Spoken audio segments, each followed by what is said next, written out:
said, Farajii, can we talk about the Little Mermaid? And I was like, sure, let's talk about it. Major movie, did major, crazy numbers over the weekend. It dropped on Friday.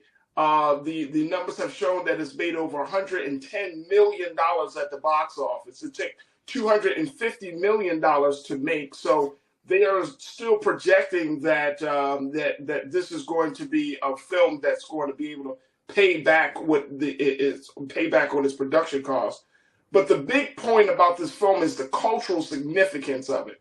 A black woman playing this character that was originally put out as a white woman. But more importantly, all the other elements. First and foremost, I don't know if you've seen the movie. I went to see the movie with my daughter. She loves mermaids. So I had to go see it. No, I haven't seen it, and I probably won't see it. You won't see it? No, I probably won't see the movie, man.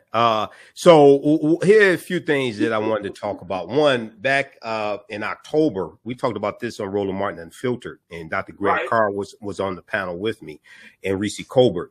And we talked about the racist backlash that Haley Bailey was receiving by a lot of white supremacists who didn't like the fact that they had an African-American woman cast. Okay. So we dealt with that aspect, number one, and so we have to understand that I'm not a fan of the movie. And one of the reasons why I'm not a fan of the movie, because for my understanding, the love interest of the Little Mermaid is a white boy, right? A white man, right? Am I correct? Yeah. See, now that's indicative of Disney movies. And this is what I sent you the video of my analysis of The Princess and the Frog. Did you watch that video? I haven't watched that video just yet. Okay. So about The Princess and the Frog. And it's funny because they're actually talking about possibly putting that out as a live action film as well. See, here's the problem with Disney. Disney does not have a problem depicting having African-American women as princesses. Okay, The Princess and the Frog, Princess Tiana, it was animated. This is the first African-American female princess. When I heard Disney was going to do this, Disney has a history of racism, a long history going back to the 30s, 40s, things like this, of racism. Okay, yeah, they make some good movies. But when I first heard that they were going to have an African-American princess, I said, uh-oh. I said, watch for the hook.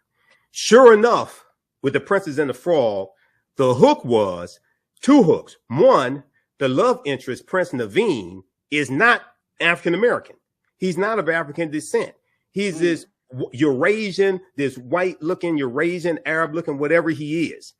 And this is going to be her savior. Her adversary, the enemy in the movie, was the voodoo priest, the black man. Now, the thing that we are urgent about is arts and entertainment. And this weekend showed that as The Little Mermaid came out, the major movie that was put out by Disney, where our little sister Halle Bailey serves as the main character. She played Ariel in the remake as the live action version of the story, The Little Mermaid. How that movie has created a firestorm of controversy, from everything from dealing with race issues to what one writer saying that this movie didn't have enough kink, K-I-N-K, kink in it, to make it a fun and enjoyable experience. And we'll share with you a little bit more about that one. But The Little Mermaid has really started the conversation about what inspires women. And I think that's a part of the discussion I want to have at another time. But looking at the race issue of how race has played a huge role in Disney making this determination, and how it has generated millions of dollars at the box office. Brother Michael, you wanted to talk about this, brother. And I was a little surprised that you wanted to bring this up. When I saw you said, Farajii, can we talk about The Little Mermaid? And I was like, sure, let's talk about it. Major movie, did crazy numbers over the weekend. It dropped on Friday. The numbers have shown that it's made over $110 million at the box office. It took $250 million to make. So they are still projecting that that this is going to be a film that's going to be able to pay back on its production costs. But the big point about this film is the cultural significance of it. a black woman playing this character that was originally put out as a white woman. But more importantly, all the other elements. First and foremost, I don't know if you've seen the movie. I went to see the movie with my daughter. She loves mermaids. So I had to go see it. No, I haven't seen it, and I probably won't see it. You won't see it? No, I probably won't see the movie, man. So here are a few things that I wanted to talk about. One, back in October, we talked about this on Roland Martin Unfiltered, and Dr. Greg Carr was on the panel with me, and Reese Colbert. And we talked about the racist backlash that Haley Bailey was receiving by a lot of white supremacists who didn't like the fact that they had an African-American woman cast. Okay. So we dealt with that aspect, number one, and so we have to understand that I'm not a fan of the movie. And one of the reasons why I'm not a fan of the movie, because for my understanding, the love interest of the Little Mermaid is a white boy, right? A white man, right? Am I correct? Yeah. See, now that's indicative of Disney movies. And this is what I sent you the video of my analysis of The Princess and the Frog. Did you watch that video? I haven't watched that video just yet. Okay. So about The Princess and the Frog. And it's funny because they're actually talking about possibly putting that out as a live action film as well. See, here's the problem with Disney. Disney does not have a problem depicting having African American women as princesses. Okay, The Princess and the Frog, Princess Tiana, it was animated. This is the first African American female princess. When I heard Disney was going to do this, Disney has a history of racism, a long history going back to the 30s, 40s, things like this, of racism. Okay, yeah, they make some good movies. But when I first heard that they were going to have an African American princess, I said, uh-oh. I said, watch for the hook. Sure enough, with The Princess and the Frog, the hook was two hooks. One, the love interest, Prince Naveen, is not African American. He's not of African descent. He's this Eurasian, this white looking Eurasian, Arab looking, whatever he is. And this is going to be her savior. Her adversary, the enemy in the movie, was the voodoo priest, the black man. Right. In The Princess and the Frog. Right. Now, very quickly, brother, the movie The Princess and the Frog takes place in New Orleans. Okay. New Orleans is part of Louisiana. Louisiana becomes a part of the Union, part of the United States, because of what's known as the Louisiana Purchase of 1803. Louisiana Purchase, the U.S. gets 820,000 square miles of land for about 3 cents an acre from France for $15 million. Napoleon Bonaparte in France. Why is France trying to sell all the land that they have here in what's known as the United States? Because they were partly, one of the reasons why is because they were fighting a war against these Africans in their colony called Saint Dominique. The Africans call it Haiti or Haiti.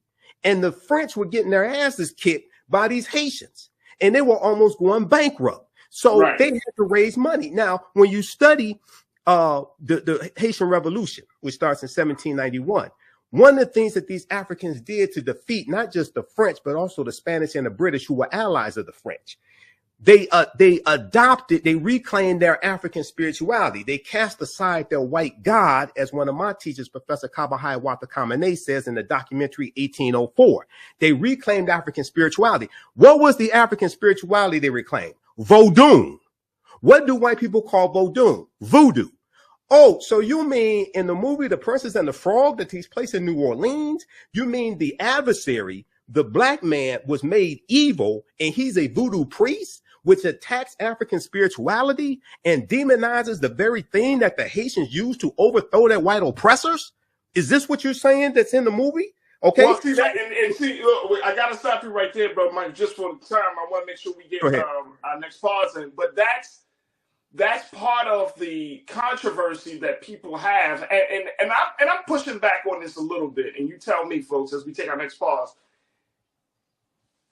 Do we really expect Disney to be historically accurate?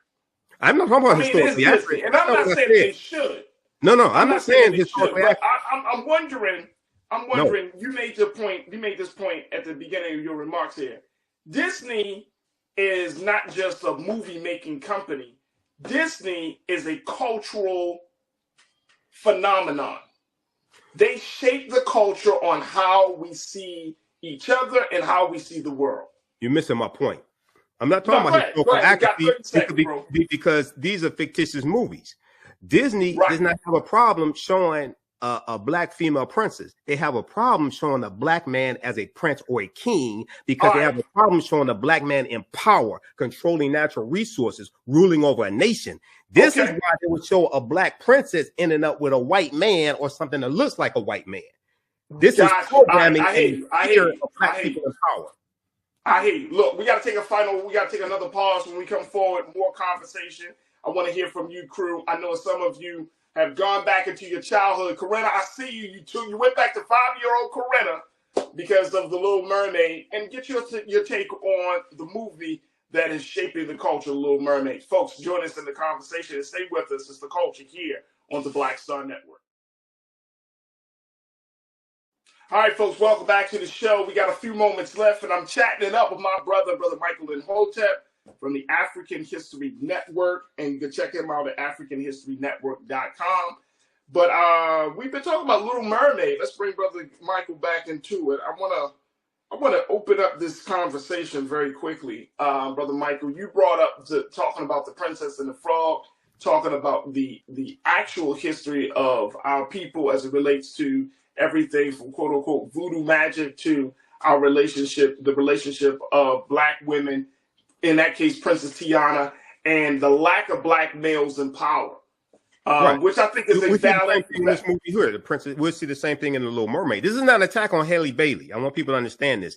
This is understanding white supremacy and racism and Disney that doesn't want to show a African prince, a black prince, African American prince, things like this, but they will show an African American princess. Or they would show The Little Mermaid, but she ends up with a white man.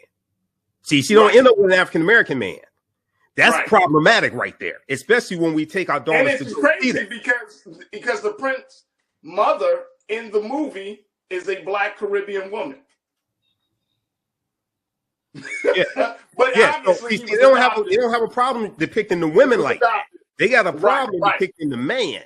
Because then it's difficult to be what you don't see. So if little black boys see images of a black character like that, ruling nations, controlling natural resources, controlling economies, then they think, oh, I can do that also. Oh, I can. All right, so here's my take on it.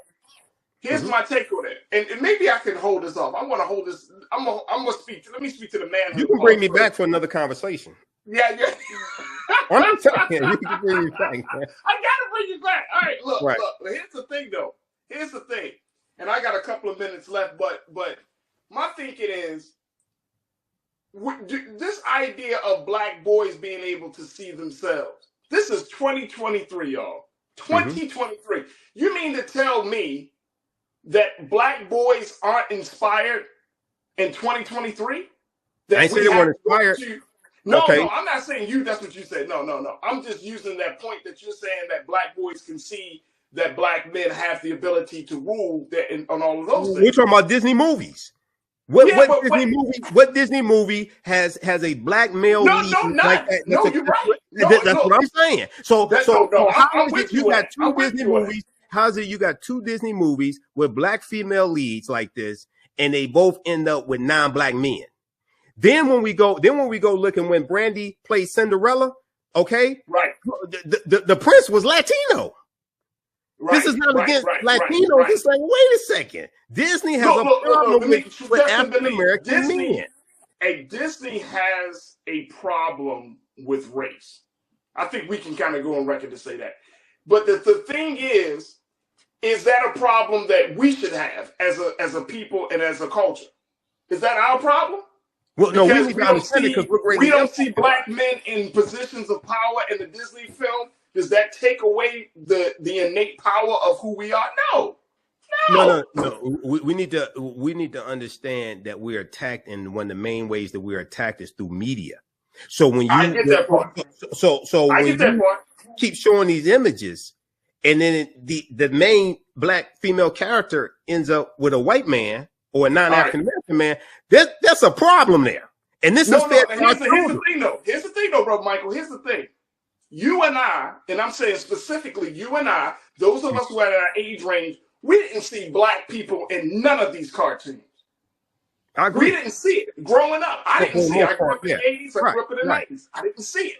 Right. But guess what? It's crazy. It's really interesting that as much as I didn't see black folks in the cartoons that I watched, I still came into an understanding of black consciousness, right? Understanding of black thought. And it's interesting, that was not shaped because of the cartoons. And I know it's become my personal background. I get that part. Mm-hmm. But I'm saying even brothers that may not have taken the same path or grew up in the same faith that I grew up in, they did not come. You know what? The big cultural influence was hip hop. It wasn't Disney. It wasn't what we seen on TV. It was what happened to hip hop. It was hip hop was co-opted by corporations that put out negative corporate controlled hip hop. Absolutely. Right. I remember I was watching it when it happened. Right. We all seen it. We all seen it. Look, I gotta bring you on, man. I gotta bring you back. Yeah. I gotta bring you back. All right, real quick, Brother Michael, how can people touch base with you, get all the information? Visit my website, theafricanhistorynetwork.com, theafricanhistorynetwork.com. Sunday, June 4th. We have another class, Black Resistance Movements from the Haitian Revolution, U.S. Civil War, Civil Rights Movement, the Black Power Movement, 1800 to 1968. Visit my website, theafricanhistorynetwork.com, Sunday, 2 p.m. to 4 p.m. Eastern Standard Time. You can register there. We're updating the website. And then on Sunday, June 10th, I will be doing a free lecture, Saturday, June 10th, a free lecture, 2 p.m. Eastern Standard Time, dealing with the evidence that the ancient Egyptians were Black Africans, evidence that the ancient Egyptians were Black Africans. This is at our online school, but visit our website, register there. That's Saturday, June 10th. You can register for my other classes also, and email me through the website. If you want me to do a presentation for your group or organization for Juneteenth, the information that I have on Juneteenth will blow you away. Yeah. Okay? Absolutely. All right. Absolutely. So, I got to bring you back. I'll bring you back, Brother Michael. We're going to talk more about this. Tomorrow, I'm going to have a conversation with my sister talking about, do we overemphasize representation? Do we overemphasize being inspired? That's one of the conversations I do want to have tomorrow. Folks, Brother Michael Imhotep, my brother, definitely check him out on his website and listen to his show. He's rocking in Detroit on Sunday nights as well. So, Brother Michael, thank you so much for being with us. All right, Roger. Thanks for having me. All right, we're coming up here on the break. When we come back, I want you to hear this conversation that we had dealing with The Little Mermaid. We know that The Little Mermaid was the #1 movie in America last weekend, Memorial Day weekend. It's the #2 movie this weekend. #1 is Spider-Man Across the Spider-Verse, which did about $120 million this weekend, according to boxofficemojo.com. And The Little Mermaid came in #2 with $40 million for this weekend. Okay. We had this discussion dealing with Halle Bailey, and, we've talked about this here on the show before. Halle Bailey says seeing a Black version of Ariel would have changed my whole outlook on life. This was a article from September 2022 from NBCnews.com. But also we discussed this on Farajii Muhammad's show, The Culture, when I was on this past Tuesday. Okay, we'll have that discussion, and we'll ask the question. Does Disney have a problem with Black men being in positions of power, ruling over nations, being a king or being a prince married to a Black woman? If Disney does not have a problem with this, then why does Ariel end up with a white man in the movie? And why does Princess Tiana in the Princess and the Frog end up with Prince Naveen, who's Arab or Eurasian or white, whatever he is? He's not of African descent. And why is the only Black male significant character in The Princess and the Frog evil and a voodoo priest and the adversary of Princess Tiana, as opposed to being the protector of Princess Tiana? We'll deal with this on the other side of the break. Listen to the African History Network show. I'm Michael Imhotep, 9:10 a.m. Superstation WFDF.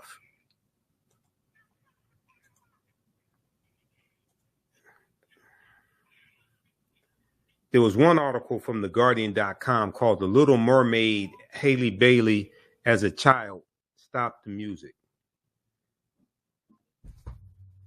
Okay, theguardian.com had an article, The Little Mermaid's Halle Bailey as a child seeing a black Ariel would have changed my life. As a child, seeing a black Ariel would have changed my life. So we have that article, and it says, let's see, that's from Saturday, May 20th, 2023.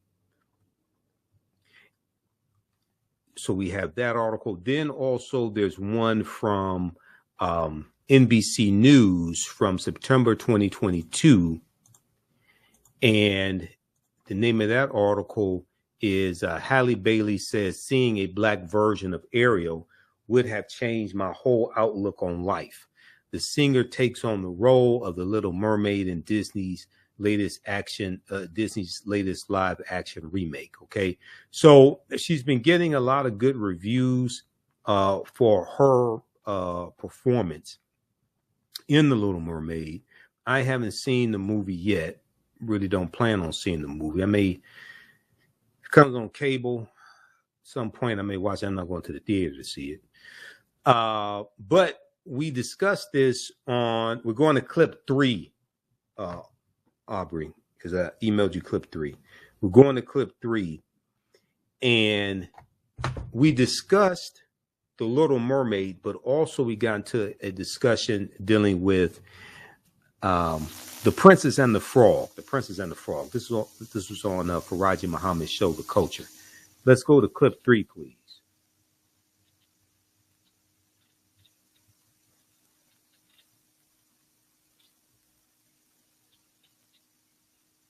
Okay, we'll get that going. So if we look at this piece here from theguardian.com.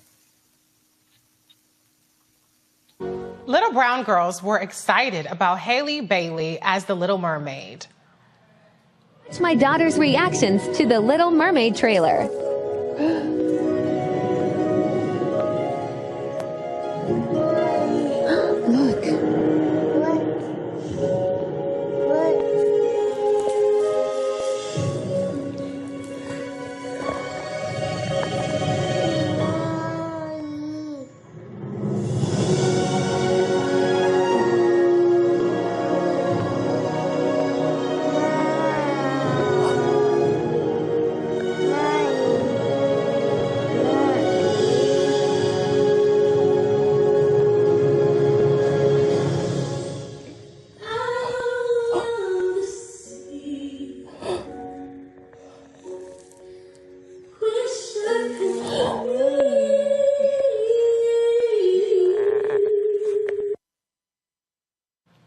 With the positive news, there is the negative.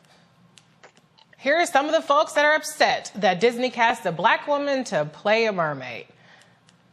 We have Kaiser, who says The Little Mermaid is a traditional Danish tale, 100% European culture. Stop stealing others, like Pinocchio Italian, Lord of the Rings British, even Game of Thrones is based on European. In fact, 98% of Disney classics are stolen European stories. This is so stupid.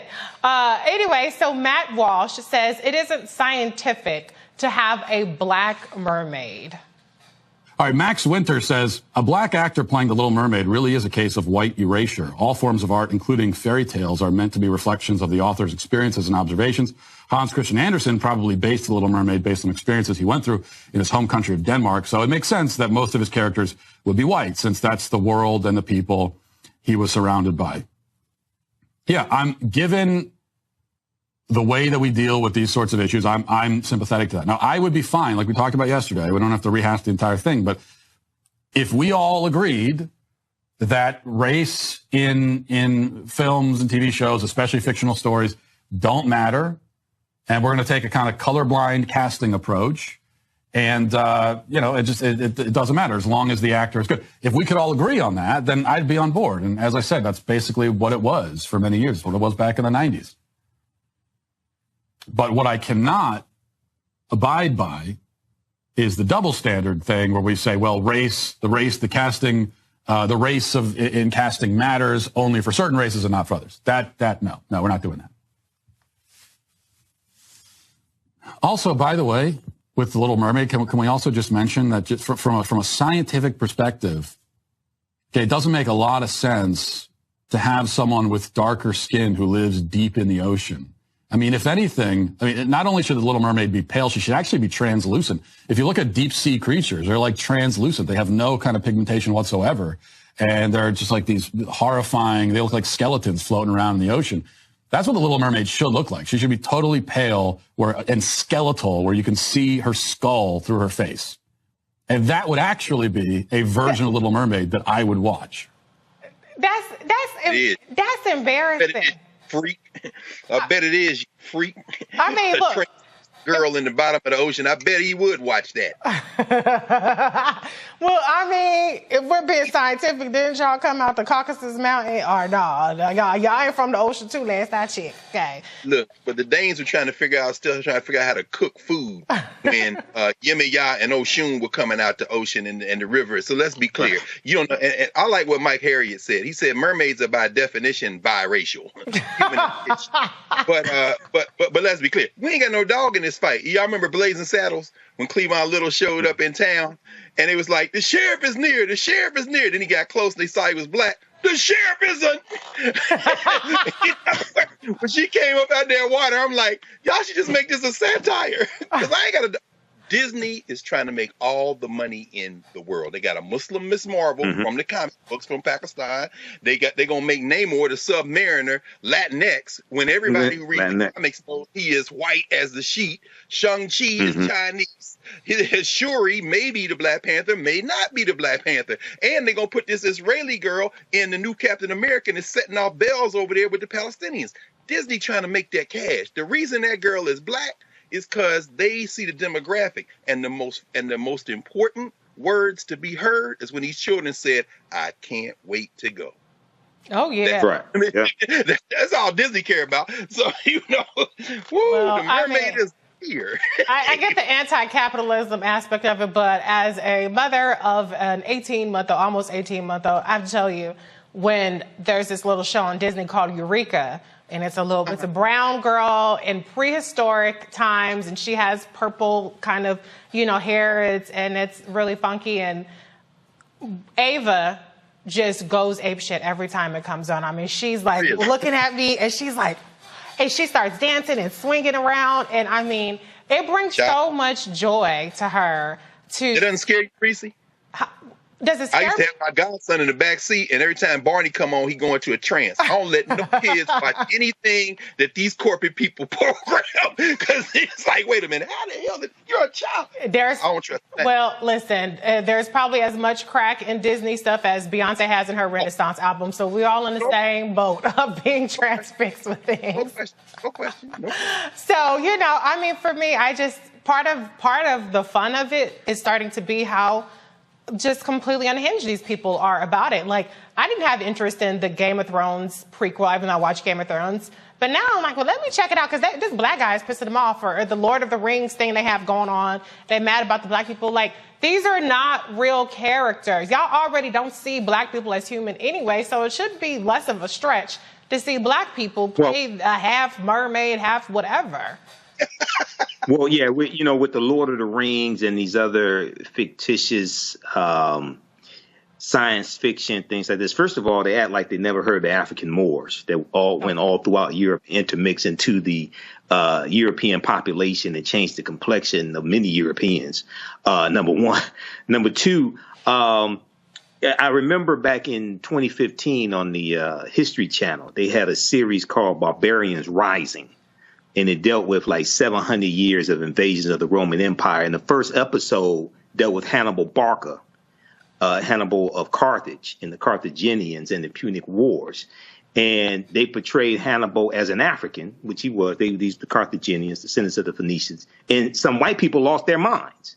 And it wasn't a brother like you had to look there and look at him for 5 minutes and listen to the tonality of his voice to determine if he was African descent. No, Nicholas Pinnock, you can look at that brother. That's a brother right there with a thick black beard. Okay, so they were correct. A lot of white people lost their minds. You know, this ties into white fear. This ties into Roland's book. Yeah. They're seeing these demographic changes here in the country, and not all white people, but these people that voted for Trump. They see these demographic changes in the country, and they can't handle it. And then they go to their escape. They go to their escape, which is science fiction. They go to their escape, which is a Disney movie, and then Negroes in the Disney movie. They're gonna have an Andy Griffith marathon because there's no black people in Mayberry.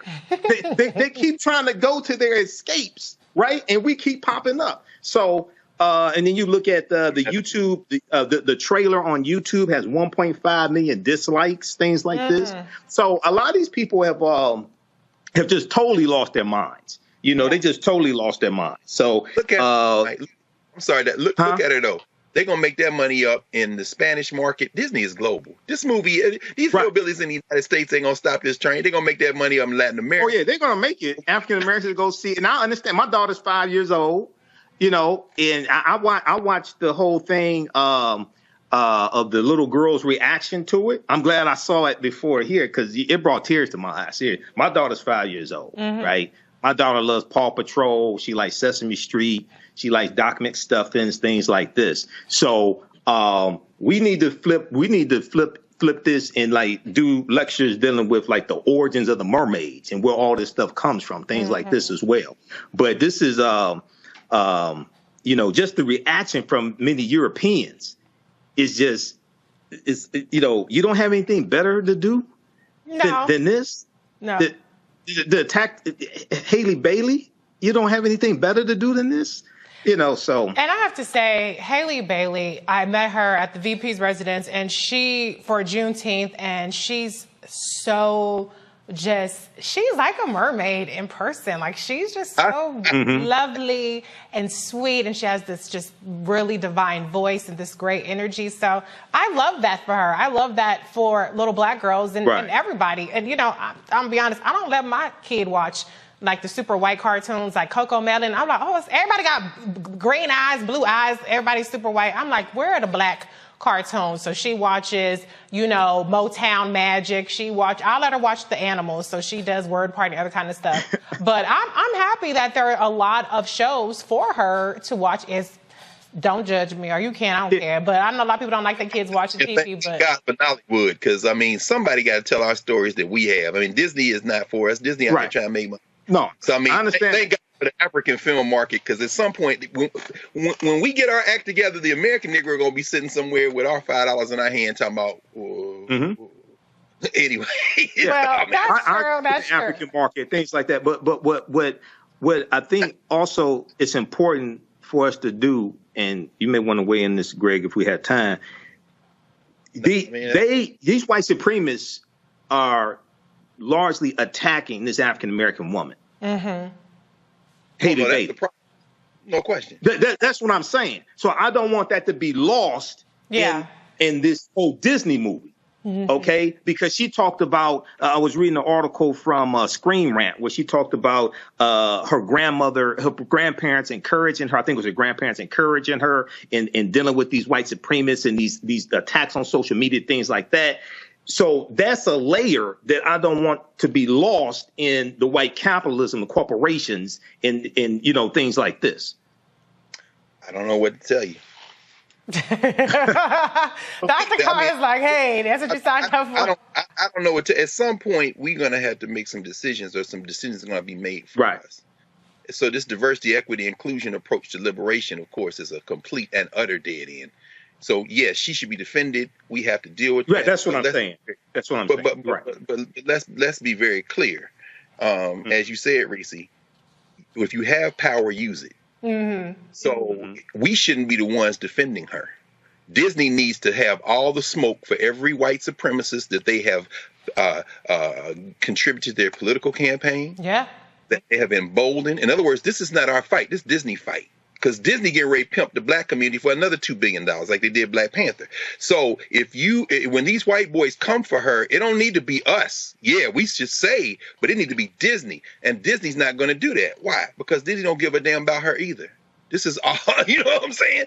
I mean, so I don't know. I don't have an answer other than you got to have your own stuff. We make our own documentary, and we've done this. Right. We've done this. Right.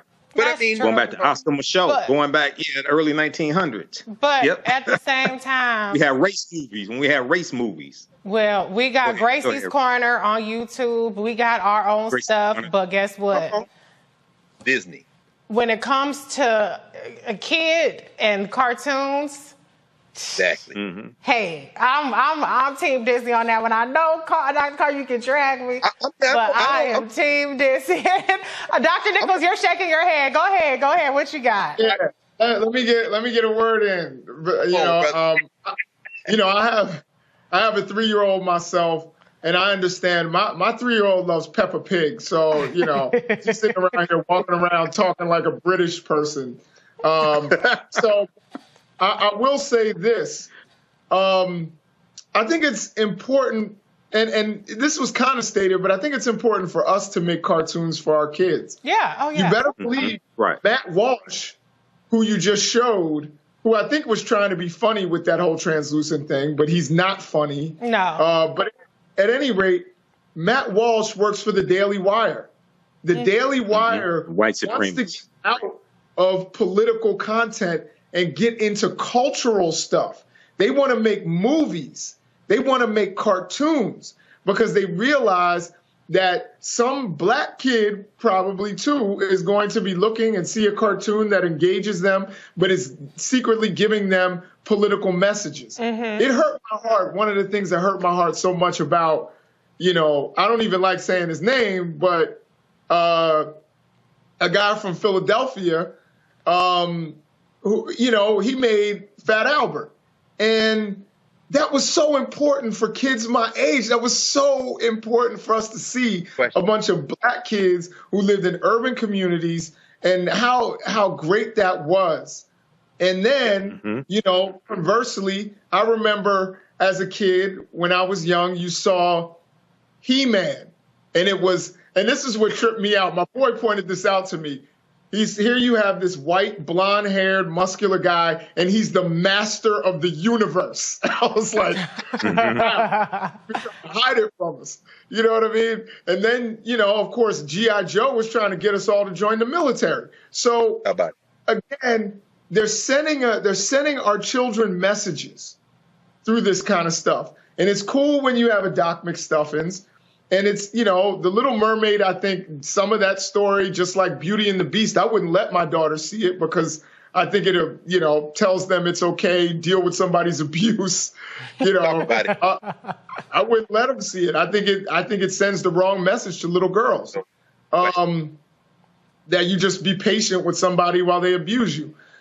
I think it's important for us to make the kinds of stories we want to see instead of advocating and saying, hey, big capitalist white company, please please show me, please take the same recycled story that we've seen 100 million times and do it over again, rather than when we've got so many great black children's authors who could, their stories could be made into cartoons. And you can't even tell me that you need a big corporation. My kids used to watch this guy named Blippi. I don't know if you've ever seen him. Yeah, I've heard of him. Absolutely. And he's a random dude who was going nowhere with his life, and he just put on a colored hat and started playing with toys outside his apartment in the dirt and filmed it. And now he makes $20 million a year making children's content. He doesn't even like kids. He said it in an interview. He's like, I don't even like kids. Wow. But he has been able to monetize this, and kids can't take their eyes off of him. And now he's got a cartoon. He's got his live action stuff. And I think we can do the same things. Just like the stuff Roland is doing. I'll give props to Roland for a second. The stuff Roland's doing by trying to, I read he was promoting HBCU sports and all of that, going into sports content. I want him to hire me because I have the best sports commentary in the world. I'm always right. But I think that we need to expand into children's material because guess what? That's when they're trying to get our kids when they're young and give them subtle messages, about what they want from us. Yes, right. Turn Mami Wata loose. Let them Negroes from the Caribbean and West Africa. Ain't no mermaids in the African women been in the water since the beginning of water. And that's a whole different story. That whole weak woman, princess, all that's how you end up with Queen Elizabeth is dead, and the Star of Africa in her scepter, the largest diamond in the world. In other words, that whole women are weak. The whole cultural model is anti-human. It's not even good for white people. So you're right. I agree with you, Doc. I don't know about letting any children look at this patriarchal stuff. The Little Mermaid. And just very quickly, when you look at the origin of a lot of these stories we tell our children, Cinderella, Snow White, King Midas, Rumpelstiltskin, things like this, they originate in England. Okay, so they orientate our children to kings and queens and Europeans being in power, Europeans being in control. And to murder. Humpty Dumpty and Humpty Dumpty is about a plot against the king. Rockabye Baby is about killing the next heir. In the treetop, the baby, down will come cradle baby and all. In other words, these people talking about murder, and it's all in their children's stories. And of course, children's stories had a violent nature to them, and they were toned down. And then they were brought here, and then they were toned down and fed to the children, but we feed it to our children. You know, I needed another mom on this panel with me because I'm outnumbered here. I'm the only one. No, we're not beating up on you. No. I'm just saying.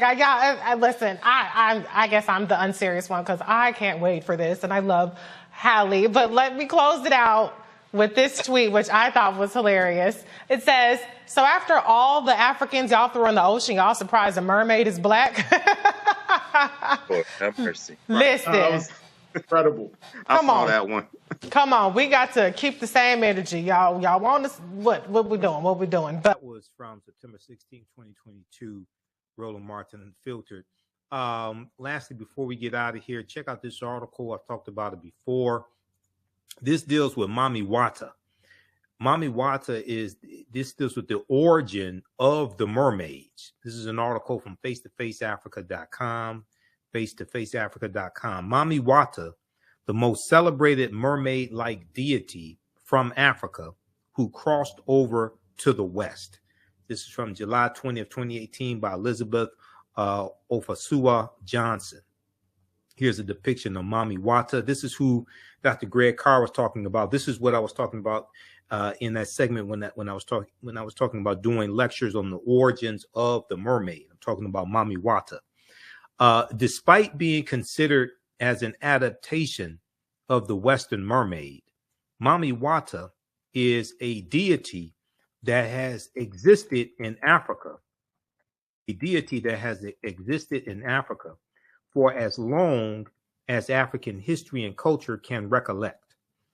The half-fish, half-human female water spirit is highly respected, feared, and worshipped, presenting a balance between dark, divine, mysterious, and angelic existence. The deity is believed to be a woman with a half-human and half-fish appearance, with the ability to transform wholly into any form of her choice. The deity could also take up the form of a half-human, half-snake, Her upper body is that of a woman, while her lower body is a fish with a tail. Mami Wata, W-A-T-A, is often presented with long, healthy hair, enviable beauty, and a dark yet appealing mysteriousness. Her human features appear similar to that of the women in the areas in which she is. Here's another depiction of Mami Wata, and she has locks also. Now, Mami Wata traces back to the earliest of African societies as recorded by the griots and keepers of history. The Dogon's creation myth, the Dogon who are in Mali and Burkina Faso, D-O-G-O-N, the Dogon's creation myth tells the stories of Mami Wata and traces records of its existence to more than 4,000 years ago. Mesopotamian myths also tell of the great water goddess in their story of creation known as Mami Aruru, Aruru, to be the creator of life. The name is traced to the early languages of many modern African societies today. The first root of its name is considered to be from Ethiopian and Egyptian Coptic societies. In the Ethiopian Coptic language, the word mama, M-A-M-A, was used as a description of truth and wisdom, and the term Uatur, U-A-T-U-R, meant ocean water.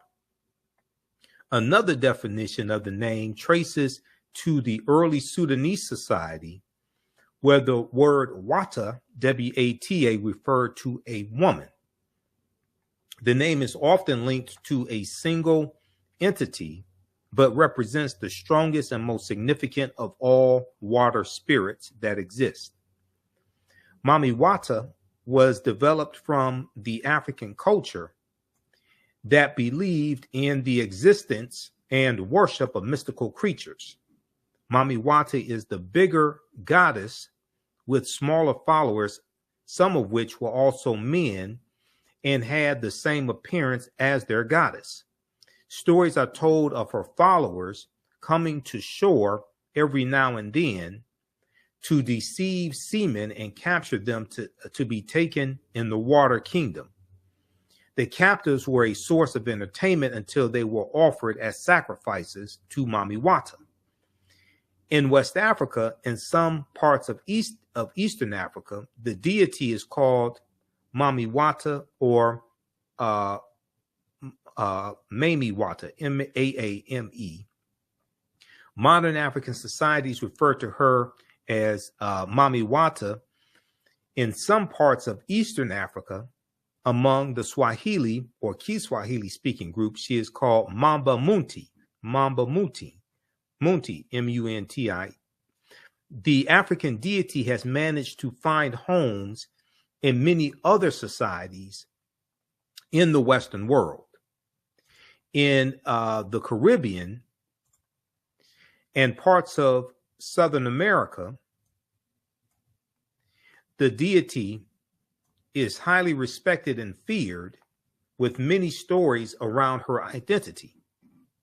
Many cultures till date worship the deity and train high priestesses who serve as a link between the people and their deity. Okay, so read the rest of this article here from face-to-faceafrica.com.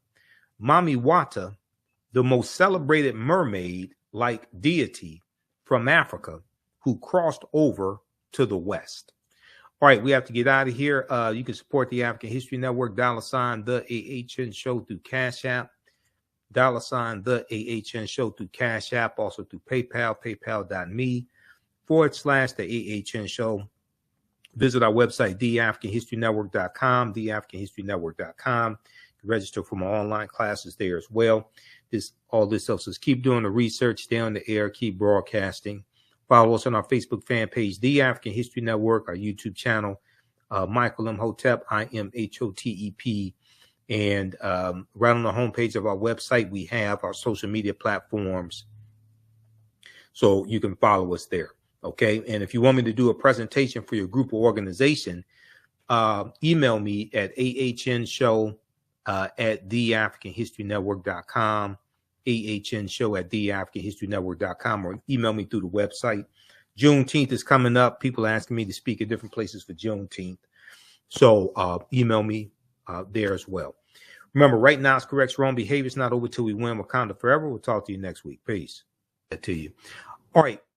So the Princess and the Frog. I want to talk about this for a quick minute, and then we'll get back to Cleopatra. But this is all connected. This deals with the power of imagery, right? And in my lecture series dealing with the deliberate destruction of the African American family, I talk about the Princess and the Frog. So, and I'm going to pull up a picture here as well as of this, because I can't remember which where the presentation is on PowerPoint. I have so many presentations that I've done, and I don't even remember which laptop I had back at that time when I did this. But many people have seen the movie The Princess and the Frog, which is from Walt Disney. Okay, now the movie takes place in New Orleans. Okay, during the jazz era. Okay, New Orleans, 20s, 30s, 40s, something like that, and you have Tiana, who's an African American woman, okay, and she. Let me see. Hold on. You have Tiana, who's an African American woman, and in the movie, at the beginning of the movie, her father dies. Now, the voice of her father is from Terrence Howard, okay. From Terrence Howard, actor Terrence Howard. So she wants to own some type of nightclub or something like that. She can't find any other African American man to help her with her dreams. Okay, help her fulfill her dreams. She is going to end up falling in love with this Eurasian looking prince named Prince Naveen. Okay. And the only other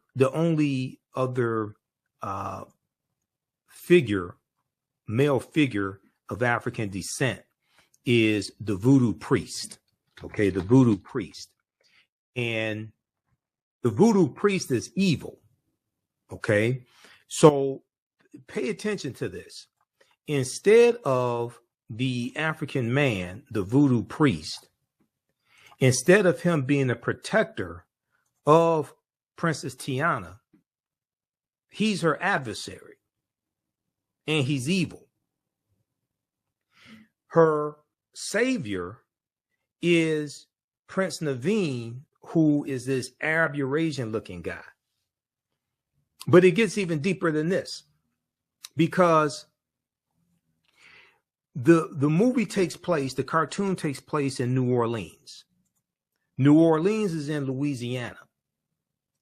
Louisiana becomes part of the United States through what's known as the Louisiana Purchase of 1803. In the Louisiana Purchase of 1803, the U.S. gets 828,000 square miles of land for about 3 cents an acre from where? From France.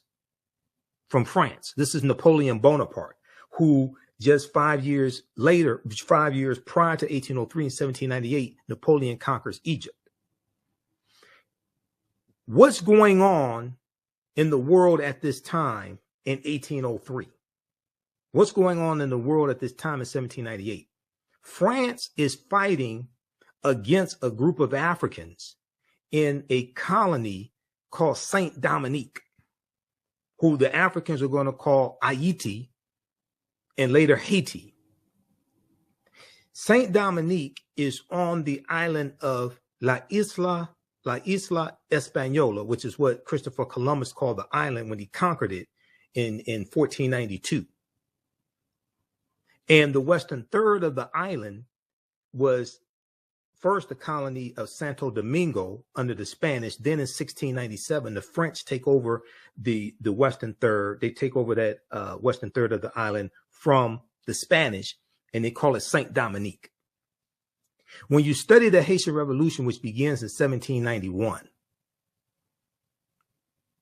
the Haitians reclaimed African spirituality and cast aside their white God, as one of my teachers, Professor Mami Wata talks about in the documentary 1804 from director Tariq Nasheed. They cast aside their white God. They reclaimed African spirituality.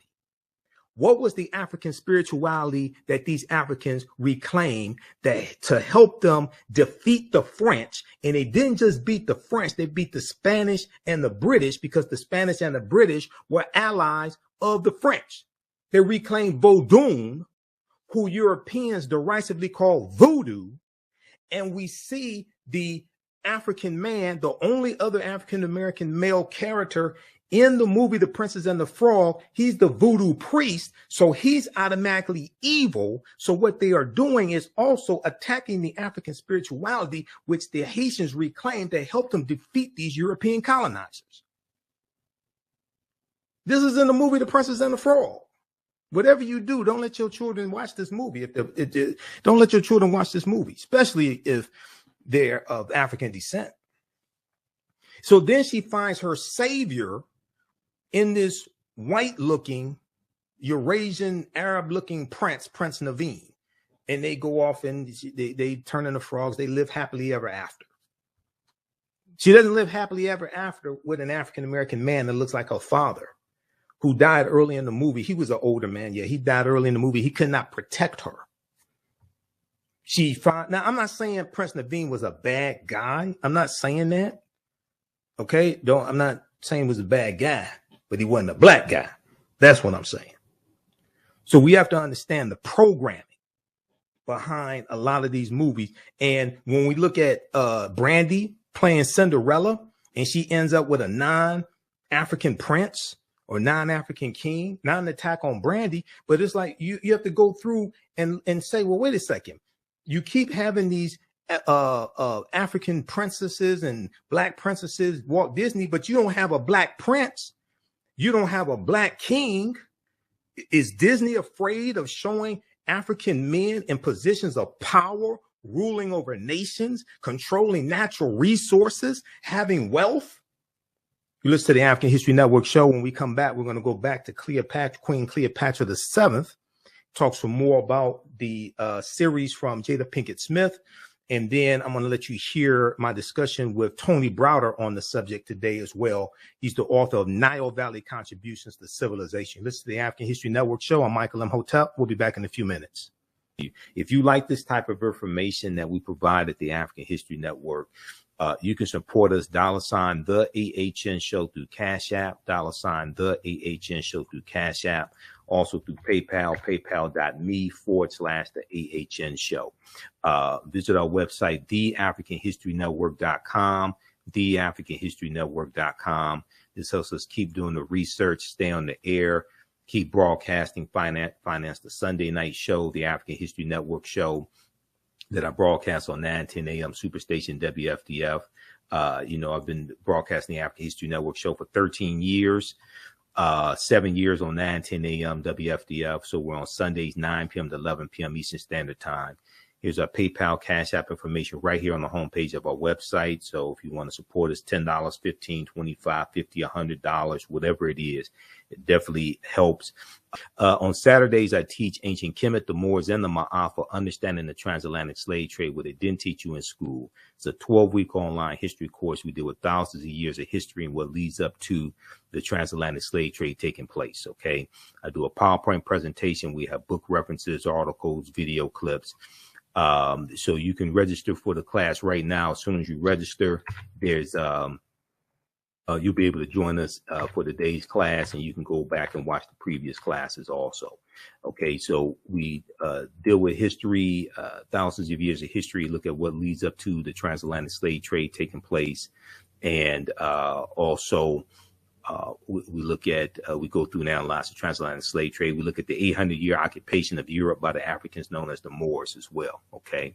So in this class, Saturday, April 29th, then on, the class is on sale, $60, regularly $130. On Sundays, I teach, Black resistance movements from the Haitian Revolution, U.S. Civil War, Civil Rights Movement, and Black Power Movement, 1800 to 1968. We go through and look at history chronologically.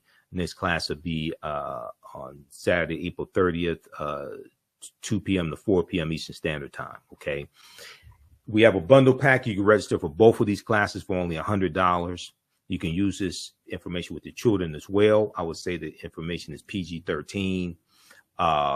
So it's not overly graphic. We won't do a lot of cursing or anything like that. It's not crazy like that. Okay. So you can register for the class, and there'll be 5 of my lectures in the video library in digital format. So you get a bonus of 5 of my lectures also. Now, It took me, I've been teaching this class on and off for 7 years. And I started teaching it back in 2017. I've studied history 31 years. You see me on Roland Martin Unfiltered. You see me on Farajii Muhammad Show, The Culture. Many of you all watch the African History Network show and been following us for years, even when I was on Blog Talk Radio. So with this class, this evolved out of a lecture that I did in January 2014 called Understanding the Transatlantic Slave Trade, what they didn't teach you in school. And that was about 7 years of research. That it was a 4.5-hour lecture. But we can't start studying our history in slavery, even with transatlantic slave trade, which is important to study. We can't start in 1619 or in the 1440s when the Portuguese get involved. In 1441 with Anton Gonzalez. We have to understand the history chronologically and deal with the 800-year occupation of Europe by the Africans known as the Moors, who enter into the Iberian Peninsula today known as Spain and Portugal in 711 AD. Now, this course not only deals with the transatlantic slave trade, but it also deals with the thousands of years of history that leads up to the transatlantic slave trade taking place. August 20th, 2019 marked the 400th year anniversary of the 20 and odd Africans who came into Point Comfort in Virginia on August 20th, 1619 on the White Lion pirate ship, in what would later be called the colony of Virginia. Now, this year of 2019 was known as the year of return, as many African Americans were reconnecting to Africa, especially West Africa, and traveling to Ghana and other West African countries. When we discuss the transatlantic slave trade, we have to first understand that African people are the original people of North, Central, and South America and have been in the land we call the United States of America at least 51,700 years ago. Now, last week when we spoke with Tony Browder, author of Nile Valley Contributions to Civilization, and he's also the author of Egypt on the Potomac and Finding Karakamoon, he talked about the Olmecs and Olmec culture as well. And we talked about the African origins, the African root of Olmec culture coming from ancient Kemet. We've interviewed Dr. David Imhotep numerous times, and these are actual slides from the class, by the way. I put together the whole curriculum. There's about 80 to 100 articles that we reference in this class. There's 7 books that we use as reference. You don't have to buy any of the books. We show you excerpts of the book on the screen, okay? But Dr. David Imhotep's book, The First Americans Were Africans, Documented Evidence, it came out in 2011. On page 14 of his book, he deals with a discovery made in Allendale County, South Carolina in 2004 by Dr. Albert Goodyear. Evidence of a African presence 51,700 years ago in Allendale County, South Carolina. Okay. And people are asking for my email address. You can email me right through the website. Go to theafricanhistorynetwork.com, and you can email me right through the website. Also, when we have the website up here on the screen, and then also you can email me as well at ahnshow@theafricanhistorynetwork.com, ahnshow@theafricanhistorynetwork.com. Okay. All right. Now,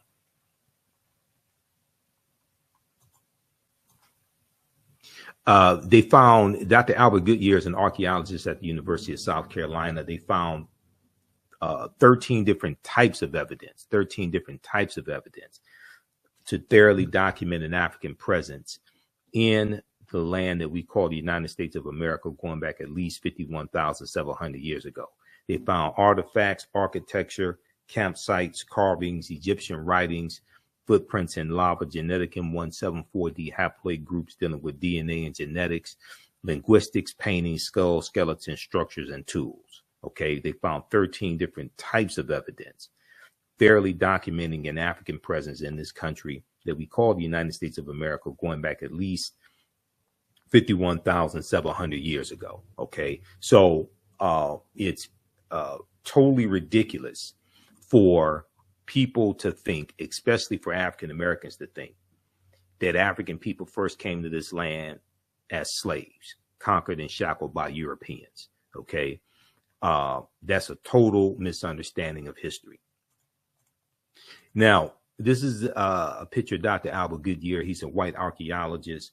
This is an article from ScienceDaily.com that came out in November 18th, 2004. The article was about 19 years old. It's still at ScienceDaily.com. You can go back and read it. It's called New Evidence Puts Man in North America 50,000 Years Ago. New evidence puts man in North America 50,000 years ago. Here's a summary of what the article says. Now, this is not my summary. This is the summary coming from ScienceDaily.com. Radiocarbon tests of carbonized plant remains where artifacts were unearthed last May along the Savannah River in Allendale County by University of South Carolina archaeologist Dr. Albert Goodyear indicate that the sediments containing these artifacts are at least 50,000 years old. Indicate that the sediments containing these artifacts are at least 50,000 years old, meaning that humans inhabited North America long before the last ice age. Okay, so we have to ask the question: well, who were these humans? Okay, who was on Earth 50,000 years ago, 51,000 years ago? Okay, these were the Khoisan. The Khoisan have the oldest DNA on the planet. They're the ancestors to the Ainu and the Twa. They go all around the world. And they were also here in the land we call the United States of America. Now, in October 2012, genetic study published in Science magazine found that the Khoisan in Southern Africa, are the oldest ethnic group of modern humans, with their ancestral line originating about 100,000 years ago. The Khoisan, formerly called by the derogatory term Bushmen, are genetically unique, and no other currently known population had separated so early from our common modern human ancestor, according to the report. Now, here are a couple of Khoisan women. Now, the Khoisan are the short-statured Africans, okay? The Khoisan live mainly in southern Africa in territories spanning Botswana, Namibia, Angola, Zambia, Zimbabwe, and South Africa. They are largely divided into two groups: hunters and gatherers, known as the Sans people, and keepers of the livestock, known as the Khoikhoi people. The Khoisan languages include the distinctive click sounds, that are not found in the languages of their neighbors. Okay, AtlantaBlackStar.com has a good article entitled 5 Ethnic Groups That Prove the First Humans Were Black. Okay, and some of you will have seen the interview from April 17, 2014, where I interviewed my friend Renoko Rashidi, and we were talking about Chevalier, Joseph Boulogne, and the Moors and the Black Madonnas in Europe. And we're rebroadcasting that interview as well, because the movie Chevalier is out that talks about Joseph Boulogne, who is also known as the Black Mozart. Okay, and he was born in Guadeloupe. He was half French and half African. But the interview I did in that interview with Renoko Rashidi, he talks about articles that he was writing for